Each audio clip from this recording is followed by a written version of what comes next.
It has been my experience that when people are willing to denigrate an entire group of people, they either don't know anybody from that group or they just haven't really tried to think about what life is like for that person.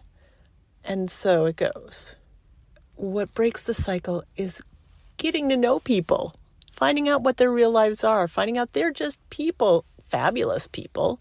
So today, in honor of Pride Month, let me introduce you to my fabulous friend Siggy. She is fabulous, Sigrid Nielsen, and she is a trans woman who didn't come out until almost 50.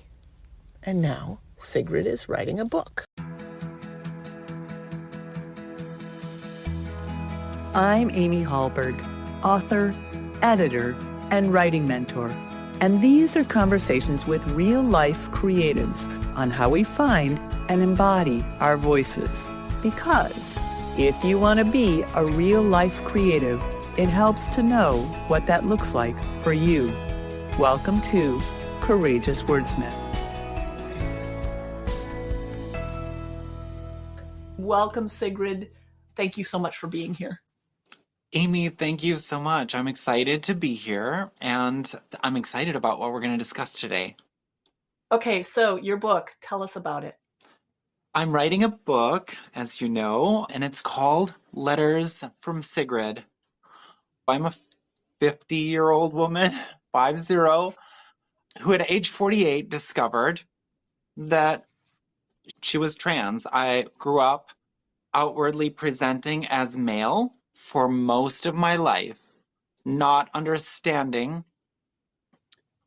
why I felt so uncomfortable, not understanding why I didn't fit in places, and not being able to relate or have words to describe why I was feeling the way I was feeling. And so I've decided to write this book. Really, it started as a self-exploration where I wanted to write letters to my former self and try and figure out where I'd come from, what my journey was all about, and where this identity that I am living now, which I consider my truth 100%, and it's crystal clear if you ever meet me, where that person was this whole time. So you were writing these letters, and I think this is really important when people think about whether they work with me. A lot of times I really enjoy working with people who have already done a lot of writing, and that writing is for yourself, and in this case also for your former self. So can you tell us a little bit about your former self, the part of you that you're writing these letters to? Yeah, well, I used to be known as Michael.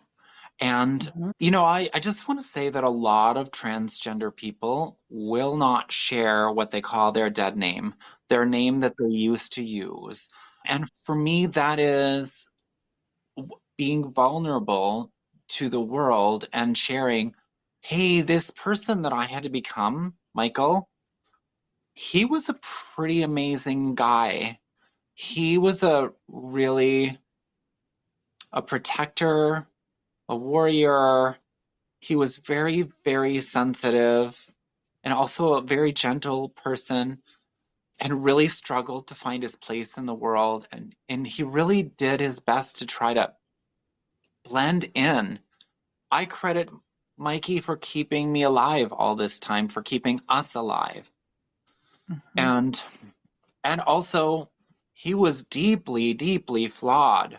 He was a deeply flawed human being because he was not privy to this truth that became clear to me, that I was born a woman and that I've always been a woman, and that as much as he tried to be honest with himself and with everyone else in the world, there was just a key factor that was missing that really got in the way. You've talked about this, how Mikey, and I think this is so important.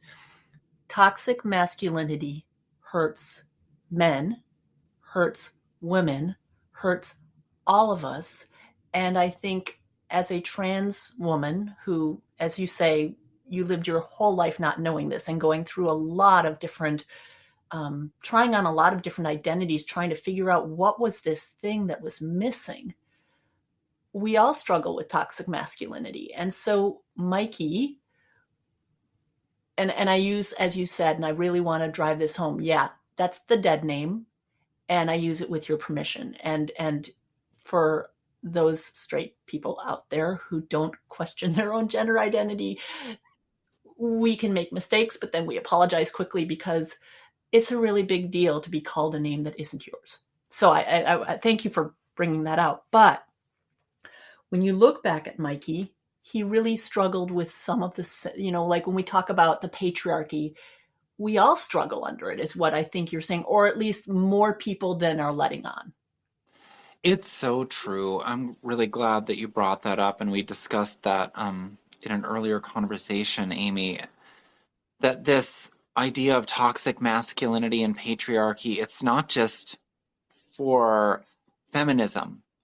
It's something that affects everyone because I mean, for me, it was the lessons that I learned in growing up in the 1980s primarily that like, oh, if you want to get a girl, you have to be like Tom Cruise, like really cool. You have to like be ice cold and distant with your emotions and you can't let anybody see that you're sensitive except for maybe just a little tear at the corner of your eye, and that's just enough to bring in that girl and get her to marry you, and then you live happily ever after.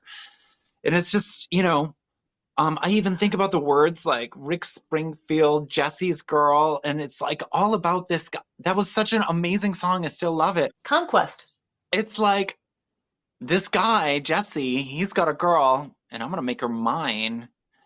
Uh-huh. He doesn't even care about his friend Jesse. It's like he's like, that's my best friend, but also I'm gonna steal his woman, and like that's the lessons that we were taught in the 80s. Was very confusing, and they're very incompatible with the lessons of morality that I was receiving from places like the Lutheran Church and from places like the Just Say No movement and the abstinence movement around sex, where, I mean, we're unfortunately going back to this very repressive sex, atmosphere. But let's not get into that today. No, and as I've told you, Sigrid, I have a sense that you and I have many things to talk about. But today, just to give people a sense of who you are, when I think of you, I think of two things. First of all, I think you are very much a product of the 80s, and you are very girls just want to have fun. I mean, like when I look at your Instagram and just you and how you show up, you are glamorous and fabulous. You are, you've only been doing the makeup, as you say, for 2 years, but your makeup is way on point and far more advanced than mine. After, I've lived now 53 years as a woman, right? Like, you are on point. Girls just want to have fun. And I would love for you to talk about that, because there are two aspects to girls just want to have fun. And I'd like for you to unpack them for us. Yeah, well, first of all, I feel so privileged to have learned that I'm trans, because now I get to wake up and every morning when I look at myself in the mirror, it's a celebration.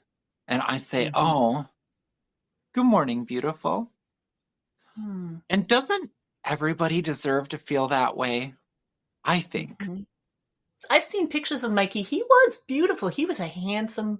Well, yeah, boy. He was. And, But, and he didn't feel that way. So for me, being able to celebrate with clothing and fashion and makeup, that is really, it's not me now becoming subjected to this other part of the patriarchy, which is girls have to look pretty, girls have to be quiet, girls have to be, You're not quiet, Sigrid. Yeah, no. And so I live out loud and I live out there and I put myself out there in public. I'm not hiding away. I think it's very important for myself and for other gender non-conforming people that trans people are seen in this world and that we're not, Right. I mean, we are normal. It's normal And to there, be trans. I mean, and I want to say this. I mean, there's a great deal of effort right now to erase people like you. But when I think of you, the other thing I think of besides girls just want to have fun is, you're an active part of our writing community. And when you show up, it's not like everybody's like, oh, here's Sigrid, our trans friend. I mean, like, that's not how we see you. The reason that we love you in our community has nothing to, well, okay, the fact that you're trans is who you are. So yes, but also at the same time, it's not like, oh, this is Sigrid and she's our trans member. It's, this is Sigrid. Wow, Sigrid is smart. Wow, Sigrid is very poetic. Wow, Sigrid thinks deep. Wow, Sigrid is very enthusiastic about supporting other writers, and she's generous with her commentary in a very boundaried way, which I think reflects many years of AA, by the way, right? Like you've been on the recovery journey, right? But Yeah. but it's not the first thing that you think of. It's part of who you are and a big part of who you are, and I don't ever want to erase that, but at the same time, you're a complex human being. It's a big part of who I am, and especially because it's such a huge, it's happened not even 24 months ago that I started living out as a trans woman 24/7. And so, yeah, of course it's a big deal. It's like this thing that I found out has given me freedom. It really has given me so much freedom. The person that I used to be tried their best to be the person like that brings light in life into a room. And, they did a good job, but it is apparent, like I do get that feedback from, and I want to say thank you for that. I appreciate that.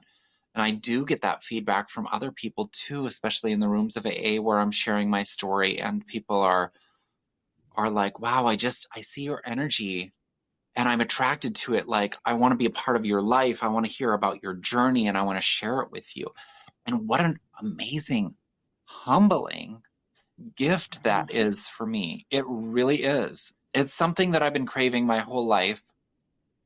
And the irony is I tried to be this person to conform with what I thought the world wanted me to be. Like, The world is very loud and yeah, very, yeah. yeah. So, and the world wanted me to, drink booze, and the world wanted me to like be a man and not cry, and the world wanted me to like, get married and all this stuff, all these messages that we got back in the 80s. I mean, we still get them today. They're just in different forms. Can I interrupt you for a second, Please. Sigrid, and just say, it's very ironic, isn't it, that in our society there is nobody higher on the hierarchy than a white male. Mm-hmm. Right? You were, by outward expression, very privileged, and yet you were afraid. And you've talked about how what you did was you traded that for this fuller expression of who you really truly are. And with that comes a different kind of danger, living out loud as a trans woman. Yeah. I mean, by all rights, Mikey shouldn't have been as afraid as he was, which is, Amy, why I realized that I had always been there with Mike. Because he was afraid because he was me. His true self was me. And that fear was so powerful that it ruled his life until really discovering me, Sigrid, my true identity, allowed us both to be free. And so you kept him alive and he kept you alive in a certain regard. I know that's how you see it. Yeah, that is why I feel like, Mike's not a part of my life anymore, but I hold him deeply in my heart. Because that's what he did for me for so many years. So your story is very different. There are children right now, trans children, who are in the crosshairs, but they have a different experience going on than you, because your experience was that you didn't know. And I understand, somebody, I mean, I think the logical question is, how could you not know? But growing up in the 80s, we didn't have language for it. It was incredibly taboo. There were people like Boy George, or let's see, George Michael, or, there were some of our stars, David Yeah, Bowie, even Annie people Lennox, like Annie Lennox, yeah, we talked about her, and just, yeah, the right? gender, um, it That wasn't was very gender fluid, it was exotic, like right? flip-flopping, and even like Hmm. bands like Poison, that were like, oh my God, they all look like girls on the album cover. And it's like they really do. Their makeup was outstanding. Um, I got that feedback, interestingly, from a trans woman when I first came out. Like, how could you not know? And I was like, oh, well, bitch, like, I can Didn't have, tell you, like, I didn't know, but I'm definitely trans. This is definitely and me, so don't make me second guess me. well, you didn't have permission to know. Back in the 80s, that there was no language, I think, or it was this thing, sort of this exotic thing, but it wasn't defined like it is now. That's Or am I right. wrong? That is right. And, it was defined by very narrow terminology. You had like gay men who Mm-hmm. there was an F word around describing them. And then there were lesbians who Mm-hmm. were also, somewhat known, in society, but also like more so like for their utilization in pornographic movies or whatever. So like, Mm. oh my God, it's so hot to see two girls kissing, but for two guys to Right. kiss, oh my God, that's so disgusting, and it's like, no, Mm. none of that is true. So I didn't identify as a gay man because I was terrified of men and I didn't want to have anything to do with them sexually. And so I didn't Mm-hmm. identify as gay. Um, Mm-hmm. and I didn't understand that I was a woman, and so I didn't also understand that I was actually a lesbian. Like, I'm actually attracted to women primarily, and that's who I date, and I still date that. And I still feel that way, even though I've, been questioning what that looks like in, my Mm-hmm. post transition. But yeah, I'm a transgender lesbian. Queer lesbian is how I identify. And, how the hell could I have come up with That's a that lot of language to put together. at That's a age lot of 8? defining. Yeah, Right. exactly. But I want to Yeah. say real quick, Amy, too, I wanted to thank that woman who made me question why I didn't know this, from a very Mm. young age, because, they were busy. A lot of trans people say, well, I was trying on my sister's clothes and all that stuff. And I didn't do any of that stuff. Um, but it really prompted my letters from Sigrid. It prompted me to start Oh, journaling and saying, well, you know what? I'm going to show her. I know that I've always existed, and I'm going to figure out where I came from. right. Right. And isn't that interesting? That is one of my best writing prompts too. That thing rubbed me the wrong way, really got under my skin, pissed me off. And Isn't now it I'm going to great? write about it.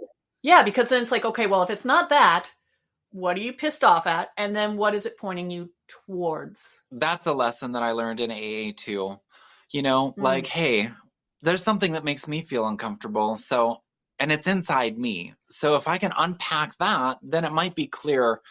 If somebody else is doing something else, then I can talk to them about it. But otherwise, it's all me, baby. do you feel like, as somebody who came out pretty late in life compared to the kids who are very aware of it now, to the utter disdain of conservatives, status quo politicians, and understanding that you didn't have that journey? And so I think this book is very specific for someone who spent a lot of life saying, this isn't it, this isn't it, this isn't it. How do you feel like that's different from a kid who today understands that they are gender non-binary in any kind of way? Well, I'm so grateful that kids have language around that. that they can understand that. And here's what I wanted to say to anyone that's listening to this, and hopefully you got some conservatives listening to your podcast. That would be wonderful to share my story and to hear your journey too. You know, there's nothing wrong with exploration of a person's gender.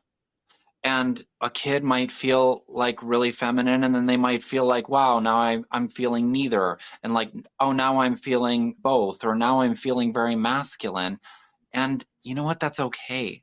Like, we need to normalize that exploration of gender, just like we would normalize, hey, one day they want to be a firefighter. The next day they want to be a fashion designer, you know? But, you know, jobs were like that even, I mean, you know, growing up back then too, it was like, if you're a woman, you have to be a nurse or a teacher.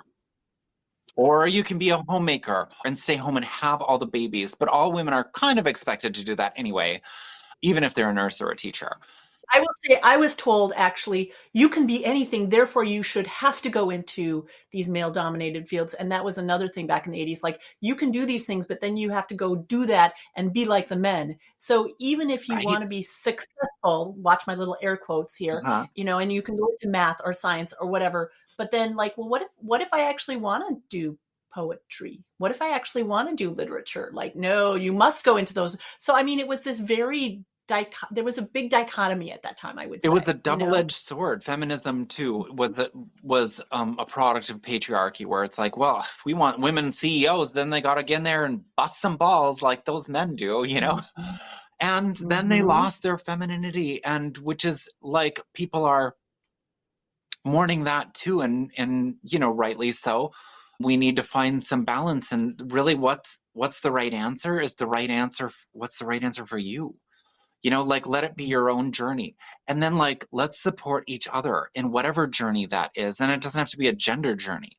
It might be a sobriety journey. It might be an identity journey around your job or your career. It could be literally anything. And we need to stop and pause and listen to each other and recognize that we're all on a unique journey. I love that so much. And I think to that point, you know, you talked about parents who are afraid their kids might be trans. That is the newest language around it, I think. But I think there has always been a fear, and it's a generational fear, parents to children, that your children might not grow up to fulfill your dreams. And I think that's an outcropping, actually, of parents who didn't live their dreams, so they project their dreams onto their kids. And so I think, and tell me where I'm wrong, but part of what you're doing by allowing yourself to live out loud as a woman is that you are not projecting your dreams onto your kid. That is very true. That's one of the main reasons why I knew that coming out wasn't going to be like a halfway thing. It wasn't going to be a tentative thing, because I too heard those messages that I could be anything or anyone in the world.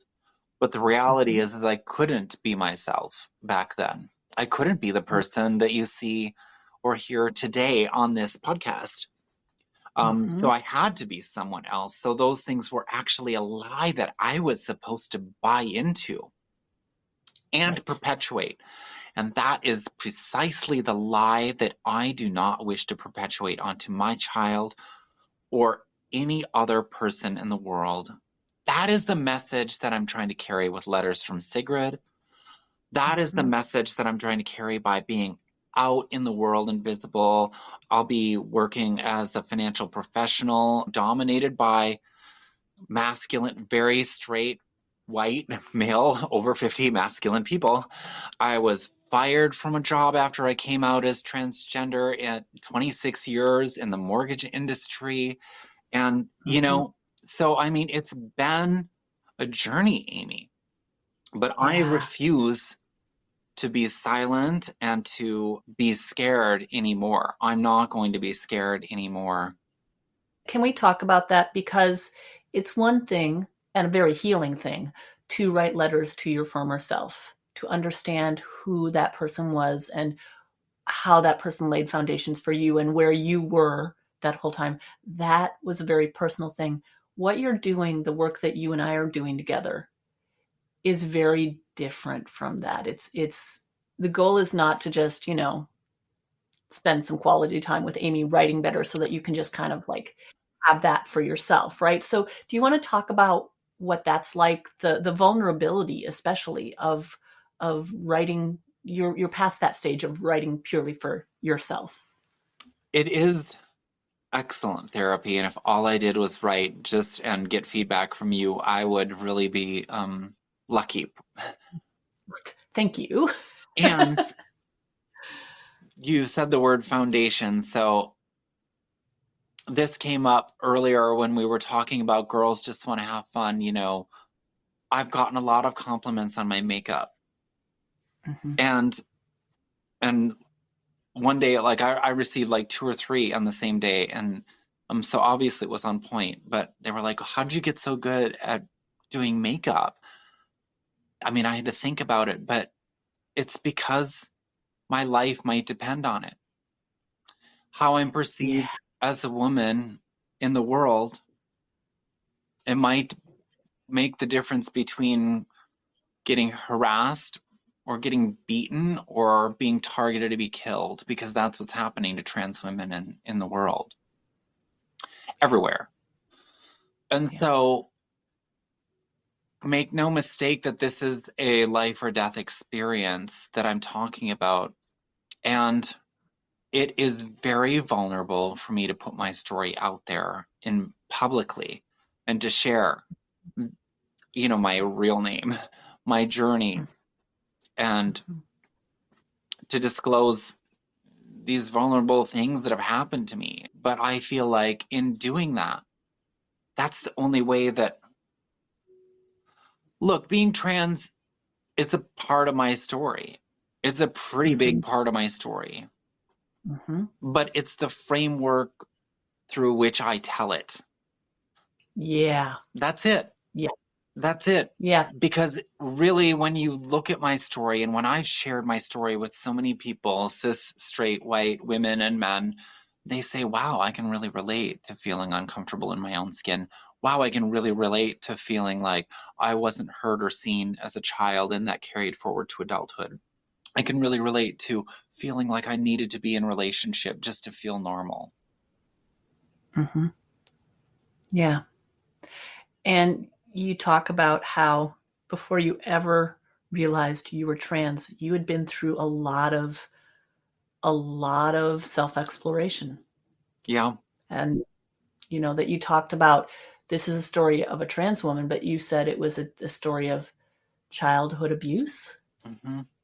Alcoholism. It was a journey of alcoholism, infertility, marriages that didn't work out. I mean, like, it's not like one day you just woke up and were like, hey, I think I'm a trans woman. You actually went through a lot of paths before you ever came onto that possibility.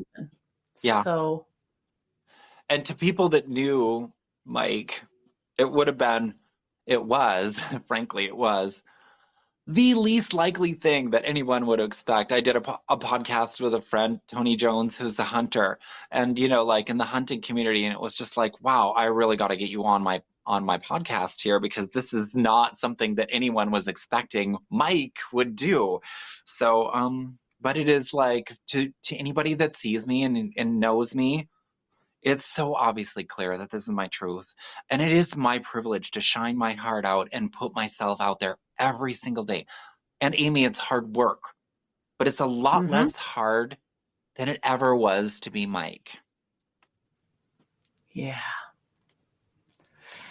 Thank you so much for being here. I know that we have more to talk about, but for today, I'm just excited that I was able to introduce you to my world. Hey, everybody, this is Sigrid. She's fabulous. And if you are ever so fortunate as to have her as a writing partner, I'm just telling you, you're lucky. It's a privilege to share my story, Amy, and also it's a privilege to work with you. I do want to say that my ability to tell my story so clearly, I couldn't do it without you, so I appreciate you so much. And thanks for hosting today. Thank you. Thanks for listening to Courageous Wordsmith. Today's episode featured Sigrid Nielsen.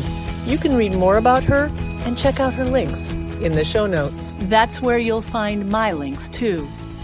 Backstage at Courageous Wordsmith, our production team is the brilliant Brooke Roy and me, Amy Hallberg. You can subscribe to this podcast right on this page. Sign up for my emails and share with friends who want to write. And how about you? You have stories to tell. What if you let yourself tell them? What would that look like for you? I am Amy Hallberg, and until we meet again, travel safely.